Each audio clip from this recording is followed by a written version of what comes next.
혹시 그게 안 돼서 지금 그러는 거야? 여러분 오늘 창세기 22장 20절의 말씀이 무엇으로 시작하죠? 같이 이 일 후에 어떠한 일 후에라고 성경은 말씀하고 있어요.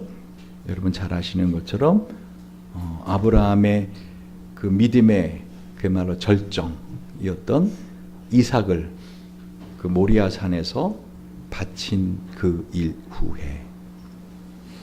여러분 왜 성경은 이 일 후에 아브라함에게 이 동생 나흘이 이와 같이 자녀를 8명이나 낳았다 하는 소리를 듣게 되었을까요? 여러분 오늘 본문에 보는 것처럼 그 동생 나흘의 그 부인이 밀가죠. 밀가가 낳은 아이들을 보세요. 맏아들은 우스요. 몇 명이에요? 몇 명의 아이를 낳았어요? 우스의 동생은 부스와 아람의 아비 그무엘과 게셋과 하소와 빌다스와 이들랍과 부두엘이라. 몇 명이요? 8명의 아들을 낳았어요. 더군다나 아브라함의 동생 나홀의 처 밀가의 소생뿐만 아니라 또 손주까지 낳았죠. 손녀. 여러분 부두엘이 누구를 낳아요? 보니까 리브가를 낳았다. 지금 리브가가 나중에 누구의 아내가 돼요? 이삭의 아내가 되죠. 그러니까 이 어떤 성경은 지금 암시를 하고 있습니다. 복선을 깔고 있죠. 더군다나 나흘의 첩 르마라 하는 자도 또 아들을 낳았어요. 데바, 가함, 다하스, 마가. 그러니까 아들만 12명입니다. 여러분 아브라함이 지금 이 갈대아 우르를 떠나고 나서 65년 만에 고향 소식을 듣습니다. 동생 나흘이 이와 같이 자녀가 많이 낳았다라는 소식을 들어요. 여러분 아브라함이 갈대아 우르 고향을 떠날 때 몇 살이었죠? 75세. 근데 몇 살에 죽죠? 나중에 175세. 그러니까 100년 동안에 이방 나그네 생활을 합니다. 그래서 BC 2091년에서 보통 1991년까지 아브라함이 산 것으로 기록이 되는데, 아브라함의 생애에 있어서 이와 같이 그 이삭을 바치는 이 사건은 그야말로 어마어마한 사건이었습니다. 그런데 여러분 창세기 23장 1절을 보시면 알겠지만은요, 이 사라가 이제 127세에 사망합니다. 그러니까 아브라함의 나이가 약 사라보다 10살이 많으니까 137세 정도의 그 고향이었던 갈대아 우르를 75세에 떠났으니까 몇 년 만에 62년 만에 동생의 소식을 듣습니다. 그것도 어떤 소식이요? 아이들을 많이 낳았다. 여러분 생각을 해보십시오. 왜 성경은 이 일 후에 이 아브라함이 동생 나흘이 이렇게 아들이 많이 낳았다라는 소식을 듣게 되었을까? 왜 성경이 이걸 기록하고 있을까? 어떤 성경의 흐름상 이거는 별로 의미 없는, 없어도 되는 내용인데 왜 이걸 굳이 이와 같이 기록을 하고 있을까? 저는 이 말씀을 보면서요, 만약에 아브라함이 이삭을 바치던 그 믿음의 사건 이전에 이 소식을 들었다면 아브라함이 어떠한 마음이었을까? 다시 말씀드리면 아브라함에게 있어서는 모리아 산에서 이삭을 바치려고 결심하고 이삭을 바쳤던 그 사건은 자기 자신에 대한 확신이기도 합니다. 내가 진정 하나님을 그 이삭보다도 세상의 그 어떤 것보다도 내가 정말 사랑하고 정말 믿는구나 하는 것을 자기가 스스로 확인한 사건입니다. 그렇죠. 그러니까 이 사건이 이전에 만약에 이 동생 나흘이 이와 같이 자녀를 많이 낳았다 하는 말을 들었다면 아브라함은 어떤 마음이었을까?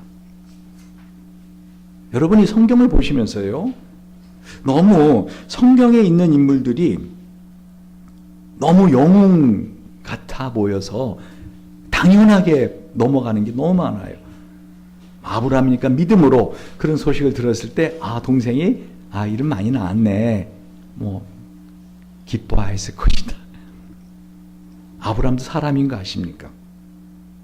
여러분, 성경의 인물들을 너무 영웅시하지 마십시오. 그들도 그냥 똑같은 사람들입니다. 그렇죠? 다니엘이니까 그렇게 죽을 줄 알면서도, 사자굴에 던져질 거 알면서도 그렇게 창문을 열고 기도했을 거야. 다니엘이니까. 당연하지. 아님, 다니엘도 많은 갈등을 했을 거라고 생각합니다. 다니엘도 어떤 그 마음에 많은 번민이 있었을 거라고요. 여러분, 이사야니까 그렇게 홀딱 빨가벗고 몇 년 동안을 다니지. 이사야 선지자니까 가능하지. 여러분, 정말 하나님께서 저와 여러분에게 오늘부터 아무것도 입지 말고 속옷도 입지 말고 빨가벗고 다녀라. 그 사람들이 왜 빨가벗었습니까? 그럼 어떻게 해요? 이사야가 말한 것처럼 하나님의 그 언약을 의지하지 않고 세상 것을 의지하는, 그때 애굽을 의지했거든, 이스라엘 백성이. 근데 그 애굽 군인들이 이와 같이 빨가벗김을 당해서 끌려갈 거다, 포로로. 그 말을 한마디 하려고 빨가벗고 다녀라. 여러분, 과연 그렇게 할 수 있을까요?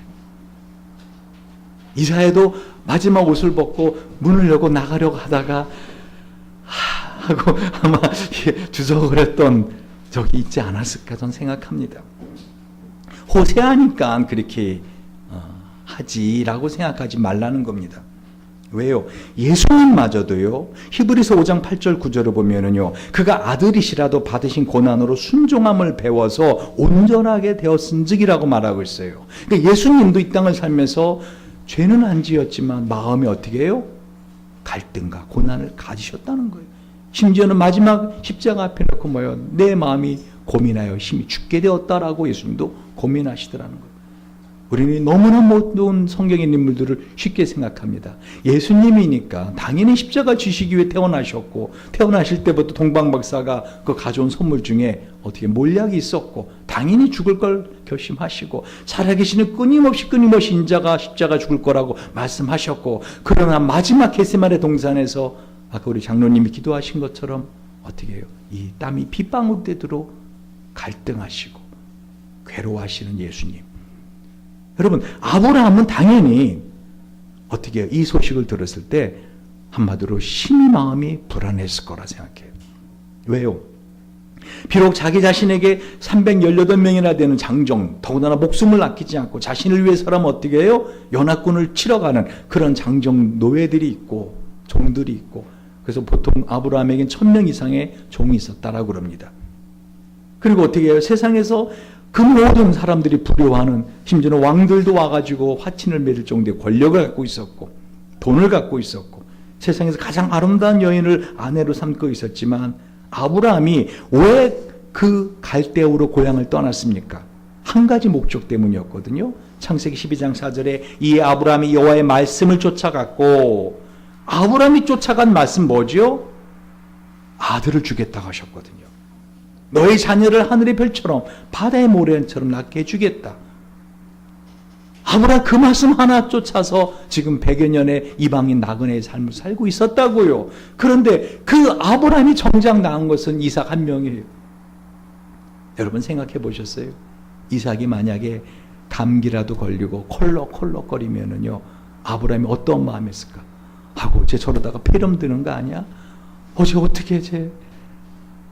여러분, 아브라함이 이삭을 향한 마음은 특별했다는 겁니다. 자기 모든 걸 다 걸었던 그 존재가 이삭이에요. 그러면 하나님 그 이삭을 바치라 그러잖아요. 근데 그러한 이삭 한 명 아들을 두었을 때 만약에 동생 나홀이 어떻게 해요? 이렇게 자녀를, 아들을 12명이나 데리고 있다 라고 하면은 아마 모르긴 몰라도 마음의 심기가 심히 불편했을 것입니다. 안 그래요? 여러분, 가까운 사람이 내가 정말 원하는 거를 이렇게 누리고 있을 때 여러분의 마음은 편안해요? 그래서 사돈이 땅을 사면 뭐가 아프다고요? 왜 배가 아픈 거예요? 막 배알이 틀리는 거예요. 여러분, 먼 사람이 괜찮아, 뭐 좋은 일이 생겼다 그러면 어떻게, 뭐 그럴 수도 있지 뭐. 그렇죠? 예를 들면 우리 교회 여기 지금 송파나루역 바로 1번 출구면 우리 교회 바로 올라오잖아. 이제 이번 달부터, 그죠? 그때 여기 옆에 집값도 올라가거든요. 근데 여기 이제 우리가 처음 왔을 때 이걸 샀어야 되는데 그러면 이제는 우리가 많이 집값을 올랐을 텐데. 우리는 상관없어요. 그런데 만약에 여러분, 여기에 집을 산 사람이 집값이 올랐단 말이에요. 근데 그 사람이 누구예요? 여러분, 친구. 잘 아는 친구. 그럼 어떻게 해요? 배가 왜 그런지 슬슬 아프기 시작하고. 여러분, 그런 경험 없어요? 다른 사람은 몰라도 나와 가까운 사람이 뭔가 나보다 앞서가고, 나보다 뭔가 내가 갖고 싶은 걸 갖고 있고, 누리고 있는 걸 보면은, 여러분, 그게 특별히 마음에 좀 힘들지 않아요? 여러분은 다들 이미 성화를 이루신 분들이라.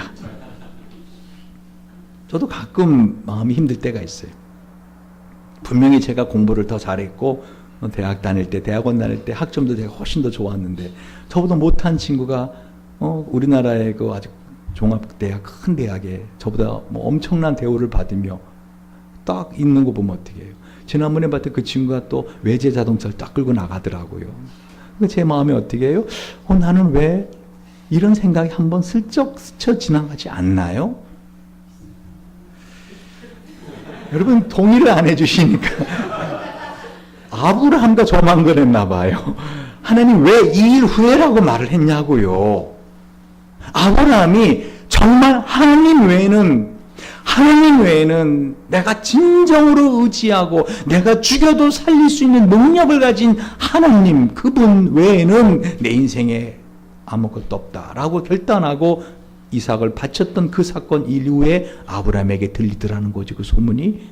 동생이 자녀를 이렇게 많이 낳았습니다.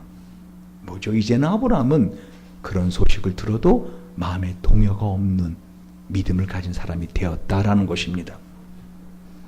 여러분, 특별히 우리 인생을 살아가면서요, 이 열등감, 그 뭐죠? 다른 사람하고 비교했을 때, 특히 나하고 별로 관계없고 먼 사람하고 그렇게 큰 열등감 안 느끼잖아요. 그렇죠? 예를 들면은 우리 예은이 같은 경우도 피아노를 치면서 정말 이제 잘 치는데, 이러면 파가니니한테 열등감 느껴요? 아니면 피아니스트 모차르트, 나는 모차르트처럼 못 칠까? 이런 거 없잖아요. 그죠? 그냥 나의 가까운 사람하고 있을 때 열등감. 그 inferiority complex라는 열등감은요, 가장 주장한 사람이 바로 알프레드 애들러인데, 지금 아브라함이 만약에 이 사건 이전의 이야기를 들었다면 어쩌면 열등감에 사로잡혔을 수도 있겠다. 어쩌면 불안함의 마음에, 이삭 한 명 있는데 저러다가 혹시라도 잘못되면 어떡하지? 라는 그런 불안함에 사로잡힐 수도 있었겠구나 한번 생각해 보라는 것입니다. 다시 말하면 이 알프레드 애들러가 이런 말이에요. 인간이 된다는 것은 자신이 열등하다고 느끼는 것을 의미한다. 인간 자체는 어떻게 해요? 선천적으로 열등감을 갖고 있어요. 여러분이 거울을 딱 봤을 때 어떻게 보여요? 퍼펙트, 완벽하다. 미친 거예요. 여러분, 불안함이 있잖아요. 열등감이 있잖아요. 왜 뜯어 고쳐요? 그죠? 열등감 아닌가요, 솔직히? 그렇죠. 다시 이건 누구나 갖고 있는 거라는 거예요. 특별히 이 열등감의 핵심 감정이 뭔지 아십니까? 불안함입니다. 불안한 거죠. 사람 나를 어떻게 볼까 하는 불안함. 이 동물이나 사람이 불안함을 느낄 때 여러분, 이 에너지와 피가요, 다리에 많이 집중됩니다. 그래서 이 분노하고 화를 낼 때 사람들이 왔다 갔다 하는 거 아세요?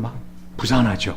이게 다리에 에너지가 집중돼서 이게 불안한 거예요. 어떻게 할지 모르고. 그리고 집중되는 곳이 어딘가 하면은요, 바로 손과 입에 집중된답니다. 그래서 화가 나면 어떻게 해요? 주먹을 쥐고 어떤 사람 말을 할 때 이렇게 하잖아요. 그냥 이죠. 물을 쓰듯이 그러면서 이게 왜 에너지의 피가 손과 입에 집중이 되기 때문에 그래요. 불안함이라는 것. 여러분, 하나님께서 지금 이 아브라함에게 이 독자 이삭을 모리아 산에서 드린 사건 2일 이후에 이와 같이 동생 나홀의 소식을 듣게 하더라. 전 이거 엄청나게 큰 메시지를 저에게 들렸어요. 하나님의 어마어마한 배려시구나.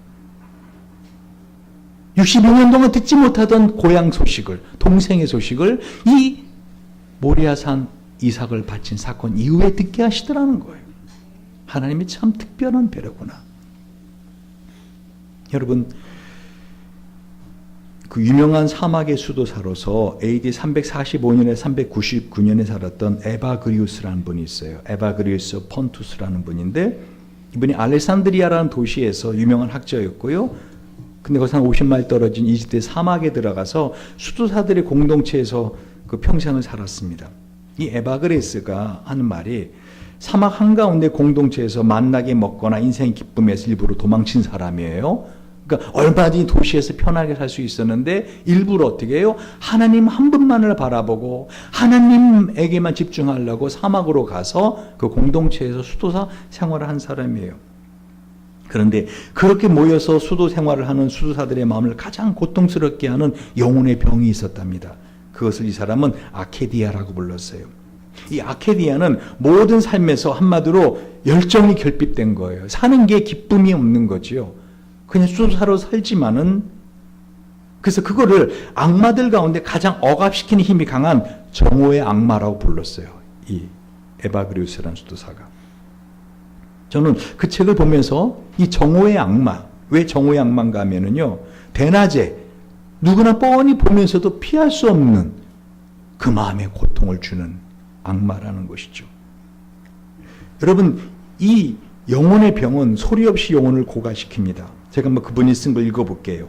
그 정오의 악마는 마치 하루가 50시간이 되는 것처럼 태양을 느리게 움직이게 한다. 더구나 악마는 수도사들이 머무는 장소, 삶 그 자체, 손으로 하는 일들을 미워하게 만든다. 그리고 자신이 형제들 가운데서 사랑을 이뤘으며 자신을 위로할 사람은 없을 것이라고 생각하게 한다. 어떤 사람이 수도사를 괴롭힌다면 악마는 그에게 증오심이 생기도록 더욱 부추긴다. 악마는 삶에 꼭 필요한 걸 쉽게 얻을 수 있고 보다 덜 수고하고 더 편리한 편의적인 수도사 직분을 수행할 수 있는 장소를 찾아보도록 수도사를 선동한다. 악마는 자신의 모든 관계를 사용해 수도사가 결국 공동체를 떠나 수도 생활로부터 도망치게 만든다. 다시 말하면요, 불안감이라는 핵심 감정이 있으면은요, 그것은 열등감으로 발전합니다.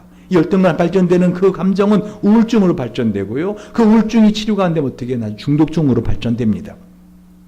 비록 하나님만을 바라보며 사막에서 하나님만을 사랑하며 살겠노라고 수도사로서 자원해서 공동체 생활을 하지만, 그러나 이 정오의 악마, 다시 말하면 우리 안에 있는 불안감, 더 나아가서 열등감.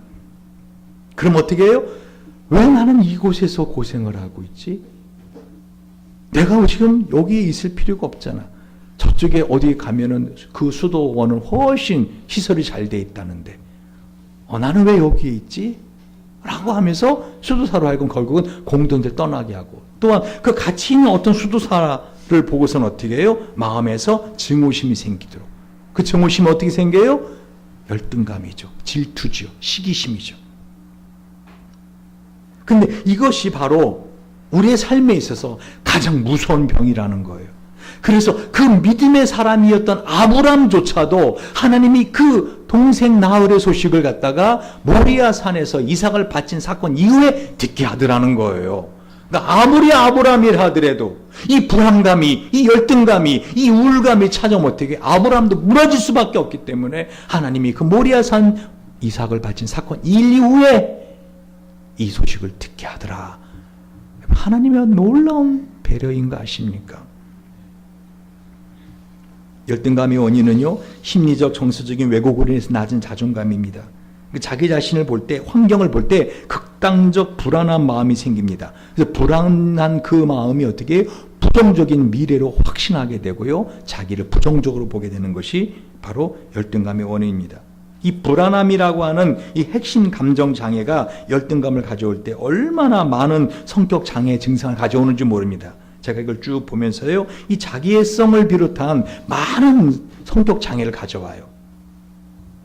특별히 저는 이 하나님이 아브라함에게 그 동생 나홀에게 열등감을 느끼지 않도록 이렇게 배려하신 걸 보면서 특별히 이 자기애성 성격 장애 하나만 제가 한번 초점을 맞춰 볼게요.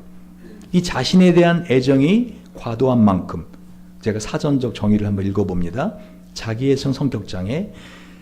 제가 이거를 말씀드린 이유는 뭐죠? 여러분, 성경이 그랬다라고 하면 아무 의미 없어요. 이것이 어쩌면 나한테 하나님이 지금 가장 필요한 말씀으로, 내가 지금 들어야 될 말씀으로 이 말씀을 하나님이 아브라함을 배려해 준 말씀을 듣는 것이 아닌가 생각하시란 말입니다. 자기애성 성격장애란 자신에 대한 애정이 과도한 만큼 쉽사리 남의 시선에 상처를 받거나 분노하는 모순된 면을 지니고 있다. 재능을 향한 집착과 동시에 열등감, 무가치하다는 감정을 깊게 느끼고 있으며 이 사람들은 모든 사람들을 동등한 인격체로 보지 않는다. 우울증이나 공황장애 등 다른 정신질환 증상들을 많이 내포하고 있는 장애이다. 저는 이 아브라함에 대한 배려와 함께 이 성경 가만히 묵상하면서요, 이것이 가장 강한 사람, 다시 불안감이 가장 큰 사람 누구였을까? 사울이 딱 떠오르더라고요. 여러분, 사무엘상 18장 6절 12절 보시면 알겠지만은요, 이 다윗이 골리앗을 죽이고 나서 이 이스라엘 여성들이 노래를 지었습니다. 뭐라고요? 무리가 돌아올 때 곧 다윗이 블레 사람을 죽이고 돌아올 때 여인들이 이스라엘 모든 성에서 나와서 노래하며 춤추며 소고와 경세를 가지고 왕 사울을 환영하는데, 누구를 환영해요? 사울 왕을 환영하는 거예요. 분명히 그 자리는 다윗을 환영하는 자리가 아니라 사울 왕을 환영하는 자리였습니다. 여인들이 뛰누며 창하여 가로되 사울의 죽인 자는 천천히요 다윗은 만만이로다 한지라. 사울이 이 말에 불쾌하여 심히 노하여 가로되 다윗에게는 만만을 돌리고 내게는 천천만 돌리니 그에 더 얻을 것이 나라밖에 무엇이냐 하고 그날로 사울이 다윗을 주목하였더라. 여러분, 사울에게 다윗이라는 장군이 생긴 거 아닙니까? 젊은 장군이. 그렇죠. 골리앗을 쳐 죽였잖아요. 그럼 어떻게 해야 돼요? 사울은 기뻐해야 돼요. 내가 천천의 사람을 죽이시, 다윗은 만만을 죽이시는 장군이다. 기뻐해야 됩니다. 근데 그때부터 사울왕은 어떻게 심히 마음에 불편해졌습니다. 제가 볼 때는 바울이 이 마음에 불안감이 항상 있던 사람 아니었을까? 왜요? 여러분, 사울이 왕으로 뽑혔을 때 어땠는지 아십니까? 사무엘상 10장 21절 23절 보면요, 사무엘이 사울을 왕으로 세우기 위해서 각 지파들 중에서 사람들 나서 제비를 뽑게 합니다. 베냐민 지파를 그 가죽대를 가까이 오게 하였더니 마드리의 가죽이 뽑혔고 그 중에서 기스의 아들 사울이 뽑혔으나 그를 찾아도 만나지 못한지라. 사울이 숨어 있는 거예요. 그러므로 그들이 또 여호와께 묻되 그 사람이 여기 왔나이까? 여호와께 대답하시되 그가 햄구사에 숨었느니라. 그들이 달려가서 거기서 데려오매 그가 백성 중에 선이 다른 사람보다 어깨 위나 더 크더라. 여러분, 사울은 원래 불안감이 있었던 사람이에요. 원래 열등감이 있었던 사람이라고요. 왕으로 기름 부음 받았음에도 불구하고 어떻게 해요? 이와 같이 짐짝 사이에 숨어 있던 사람이라고요. 그런데 그 사울이 왕이 되었을 때 사울은요, 한마디로 말하면요, 그 왕이라고 하는 직함이, 왕이라고 하는 그거 자리가 자기라고 착각한 거예요. 하나님이 주신 자리라고 생각하지 않고 그 왕이라고 하는 자리 자체가 자기라고 생각한 거죠. 사람마다 누구나 자기가 아는 자기가 있고요, 남들이 보는 자기가 있어요. 근데 남들이 보는 자기를 진짜 자기로 알고 살면 어떻게 해요? 그건 참 불행한 삶을 삽니다. 이러면 제가 목사다, 그죠? 제가 또 박사다. 그러면 그것에 내가 목사다, 박사다라고 생각하고 그것에 딱 매여 있으면 어떻게 해요? 저는 한마디로 사울 같은 증상을 보일 수 있어요. 그러니까 사울에게 있어서는 그 왕이라는 자리, 그 왕이 곧 자기입니다. 진짜 자기인 줄 알고, 그러다 보니까 어떻게 해요? 자기의 성격장애까지 이 불안감이, 이 열등감이 점점점 발전돼 나가더라는 것입니다. 이 자기의 성격장애 가진 사람의 특징, 모든 관심이 자기에게 집중돼야 안심돼요. 자기의 성격장애 가진 사람, 남들이 초점받지 못할 때 관심받지 못했다는 어떤 수치심을 느껴요. 자기 자신의 관심을 받는 대상에 대해 강한 질투심을 느낍니다. 그리고 그 질투심은 분노로 마음의 내면에 대해서 자기의 신체화를 가져오거나 다른 사람에게 분노로 표출됩니다. 사람들은 왜 갑자기 저 사람이 이렇게 화를 내는지 모르죠. 한마디로 그것은 뭐죠? 열등감에서 발전되어 자기애성 성격 장애입니다. 그 열등감은 어디서 나왔어요? 불안감에서. 모든 사람이 자기를 인정해 줘야 된다라고 하는, 그 자기의 성격 장애를 가진 사람의 가장 큰 특징이 뭐죠? 수치심이 되게 강합니다. 누가 뭐라고 말하지도 않았는데 어떻게 해요? 자기가 생각으로 합니다. 실제로 사람들이 그렇게 말을 한다라고 생각을 합니다. 아마도 이 사울이 그러지 않았을까 싶습니다. 뭐죠? 여러분, 이 새 번역에 보면은요, 이 사울이 이 사건 이후로 다윗을 주목하였더라. 이 새 번역을 보니까요, 그날부터 사울은 다윗을 시기하고 의심하기 시작했다라고 말하고 있어요. 다시 말하면 사울에게 원래 있었던 불안이라고 하는 핵심 감정이 왕이 되고 나서 그 왕이라고 하는 진짜 자기가 아닌데 그 자기의 애성을 딱 갖다 붙이니까 어떻게 해요? 그 다음부터 이 사람은 증상이 점점 심해지더라는 거죠. 여러분 사무엘상 13장을 보도 알겠지만요, 이 사울과 이스라엘 군대가 블레 사람들하고 전쟁하는데 전세가 점점 불리해졌어요. 여러분 결정적으로 하나님이 사울을 왕으로 세운 다음에 이 사울을 버린 사건입니다. 어떤 사건이죠? 이스라엘 군인들이 점점 흩어지기 시작합니다. 온다고 하던 사무엘은 어떻게 해요? 7일을 기다리라고 했는데 기다리지 못해요. 왜? 불안함이니까. 말씀드렸잖아요. 이 불안감이 있는 사람은 이와 같이 어떠한 사건을 터뜨리고 만다고요. 어떻게 하죠? 자기가 제사를 드려버려요. 그래서 사무엘상 13장 8절 9절을 보면 어떻게 해요? 하나님께서 한마디로 사무엘을 통해서 사울을 내가 너를 버렸다라고 말하자. 그러니까 그 모든 사울이 하나님에게 버림받는 가장 큰 원인이 뭐예요? 바로 불안감이에요. 불안감. 아마 이 사무엘상 17장 그 이후에 보면은요, 블레 상수 골리앗이 나와서 유업을 가할 때도 아마 사울은 심히 불안했을 겁니다. 왜 블레셋 군대가 와가지고 곧바로 공격하지 않고 끊임없이 와서 위협만 하고 있어요. 몇 개월 동안을. 왜? 이스라엘 백성들은 불안해요. 왜? 그 군대가 너무 강하니까. 그 골리앗이라는 장군을 비롯해서 그 장군들이 5명이 어떻게 다 거인들 아니었어요? 그러니까 다윗이 물맷돌 5개를 준비해 다 죽여버리겠다. 다윗은 그런 믿음을 가졌지만 이스라엘 백성들은 불안했다고요. 왜? 블레셋 군대들은 뭐가 불안해서 못 오는 거예요? 그들 안에는 하나님이 불안해서. 근데 아마 사울이 가장 불안하지 않았을까? 그러니까 그 다윗이 그 골리앗을 쓰러뜨리자 사울은 어떻게 해요? 완전히 미치는 겁니다. 그래서 뭐라고 말하죠? 여러분 사무엘상 17장 11절 보면은요, 그가 스스로 이르기를 내가 다윗을 벽에 박으리라 하고 그 창을 던졌으나, 그러니까 다윗을 향해서 창을 던져요. 다윗이 그 앞에 2번 피하였더라. 그러니까 한 번 창을 던진 게 아니라 던지면서 내가 지금 무슨 짓을 한 거야가 아니라 어떻게 해요? 한 번 더 창을 집어 던져서 죽이려고 했더라는 것이죠. 사람이 불안해지면은요, 이 뇌는요 평상시의 기능을 제대로 못합니다. 특히 이 핵심 감정이 불안함이 점점 커지잖아요. 거기에다가 이렇게 열등감까지 갖고 있잖아요. 그럼 합리적인 바른 사고를 할 수 없어요. 그것을 바로 thought disorder, 생각 장애라 그래요. 그러니까 이 사울은 한마디로 말하면 이 다윗이 그 충성스러운 다윗을 생각을 못하는 거예요. 여러분 사울이 다윗의 손에 죽을 뻔한 적이 2번이나 있었어요. 다윗이 얼마든지 사울을 죽일 수 있었는데 그 옷자락만 베고 내가 당신을 절대로 해하지 않는 사람입니다. 여러분 그렇게 말을 했는데도 어떡하지요? 사울은 끊임없이 다윗을 추격해서 죽이려고 합니다.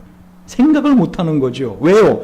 그 불안함이 바로 사울로 하여금 그런 행동을 하게 하는 겁니다. 특별히 이 불안장애를 갖고 있고 열등감을 갖고 있는 사람의 특징 중에 하나 뭐라 하겠어요? 수치감을 크게 느껴요. 그래서 아마 이렇게 생각하지 않았을까요? 누가 키가 큰 사람이란 말만 들으면 어떻게 해요? 사울은 저거 나한테 하는 소리야. 사울은 왕이 되어가지고 키만 장대같이 크고 머리통만 절구통같이 커. 다윗 봐봐. 그 어린 다윗은 두려움이 없이 가서 골리앗을 물리치는데 막 이런 소리를 자기가 만들어낸 소리를 막 생각하는 거예요. 모든 백성이 나를 비웃고 있구나. 왜? 그 불안감이 그냥 두면 어떻다고요? 이와 같이 열등감은 수치심의 감정은 극대화된다고요. 여러분 나중에는요 이 사울이 이 생각 장애를 가져와서 이 자기 아들 요나단까지 죽이려고 하는 거 아십니까? 사무엘상 20장을 보면은요, 사울이 하는 말을 가만히 들어보세요. 사울이 반복해서 하는 단어가 뭔가 들어보세요. 자기 아들에게. 왜? 이 요나단이 다윗을 좋아하는 걸 알게 됐거든요. 친구가, 좋은 친구 관계를 맺은 걸. 폐영무도한 계집의 소생아, 네가 이세 아들을 택한 것이 내 수치와 내 어미의 벌거벗은 수치됨을 내가 어찌 알지 못하랴. 그리고 어떻게 해요? 이 요나단에게도 창을 던져 죽이려고 합니다. 자기 아들인데 그 아들에게 왕위를 물려주려고 다윗을 죽이려고 한 거 아니에요? 근데 정작 그 요나단을 죽이려고 하면서 사울 입에서 끊임없이 반복되는 단어가 뭐예요? 수치, 수치, 수치. 여러분, 한마디로 말하면은요, 저와 여러분의 인생에서 비록 아브라함 같은 믿음을 갖고 살고 있다 하더라도 우리의 인생을 단번에 무너뜨리게 할 수 있는 게 뭐라고요? 불안감. 그것은 열등감이고, 그것은 나 수치스러움으로. 그러다 보니 인생은 완전히 부셔져 버립니다. 아무리 하나님 은혜를 주시고, 아무리 하나님 모든 것을 허락하셨다 하더라도 어떻게 해요?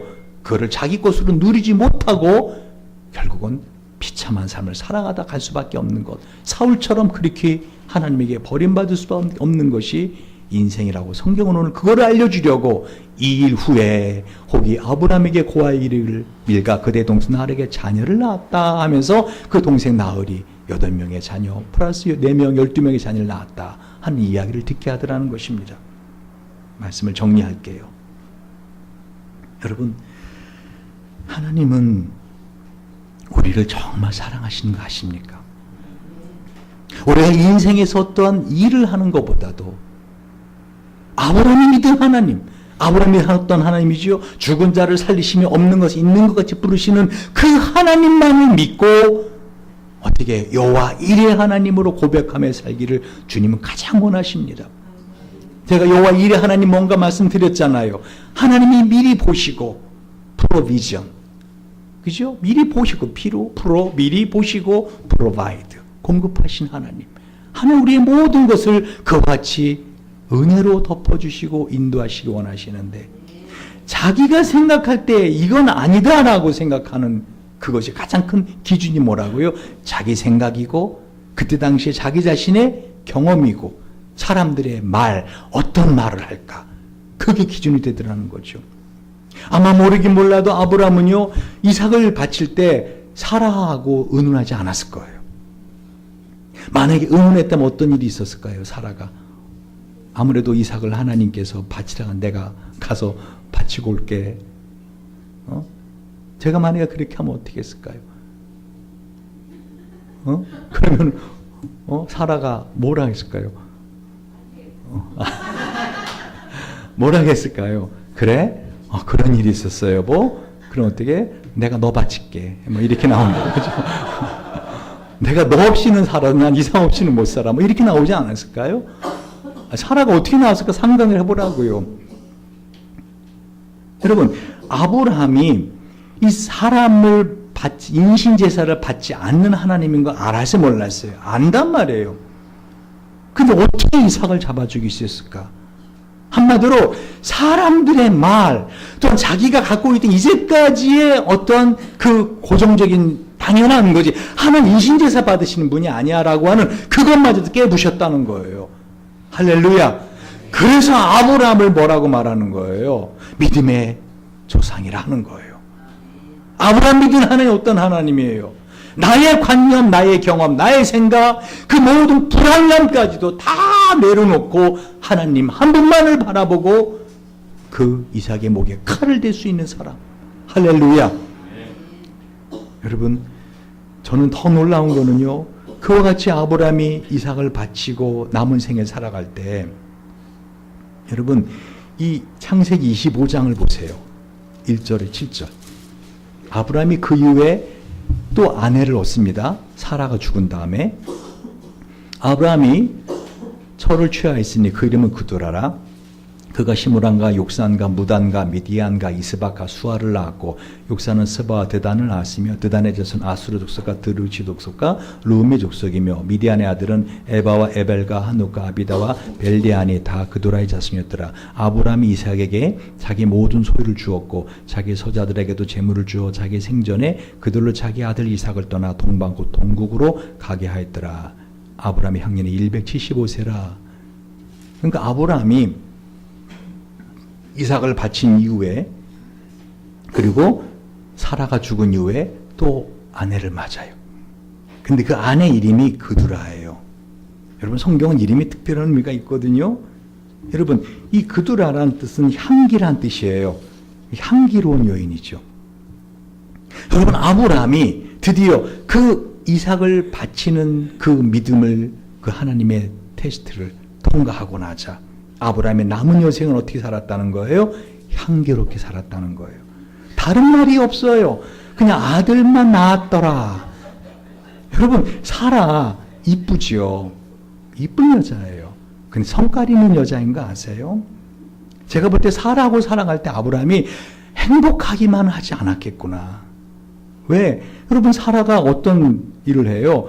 하갈을 갖다가 아브라함에게 들이밀잖아요. 그리고 어떻게 해요? 하갈을 취하라 그러잖아요. 그 하갈이 이스마엘 낳았잖아요. 그랬더니 또 하갈도 어떤 여자였어요? 그러니까 이 아브라함에게 3명의 여인과 사는데 처음엔 사라. 근데 나중에 어떻게 하죠? 이 사라가 이 하갈과 있으면 어떻게 해요, 여러분? 쫓아내버리잖아요. 보통 성깔 있는 여자 아니에요. 무서운 여자예요. 아브라함이 사라를 사랑했죠. 그러니까 어떻게 해요? 그냥 들었죠. 그러나 마음은 그렇게 편안하지는 않았을 것 같아요. 왜? 그 사라와 하갈과의 갈등 속에서 하갈도 성깔이 보통 여자인가요? 자기 주인 여자를 갖다가 사라를 갖다가 멸시하잖아요. 그러니까 아마 두 여자 다 어떻게 아브라함이 사랑하는 데 있어서 그렇게 향기로운 인생은 아니었던 것 같아요. 근데 말년에 어떻게 해요? 사라가 죽고 나자 그두라라는 여인을 맞아들이고 그 다음에는 아들을 갖다 어떻게 해요? 줄줄이 사탕으로 낳습니다. 말씀을 맺겠습니다. 왜요, 여러분? 하나님 인생을 살면서요, 우리의 불안감 알아요. 그 불안감이 점점 발전돼서 열등감으로, 그것이 수치감으로, 아시겠어요? 그것이 어떤 중독증까지 발전되는 거 알아요. 그러나 우리는 어떻게 돼요? 믿음으로 아브라함처럼 이 모리아 산에서의 이 테스트를 통과하시길 바랍니다. 오직 하나님 한 분만을 내가 정말 믿고 하나님 한 분만을 정말 의지하고 하나님 한 분만을 정말 사랑하기로 결단하고 살아갈 때 남은 생은 어떻게 해요? 향기로운 인생이 되도록 하나님이 보너스 인생을 주시는 분이시라는 걸 믿음으로 믿으시기 바랍니다. 기도하시겠습니다. 우리 한번 이 시간 기도할 때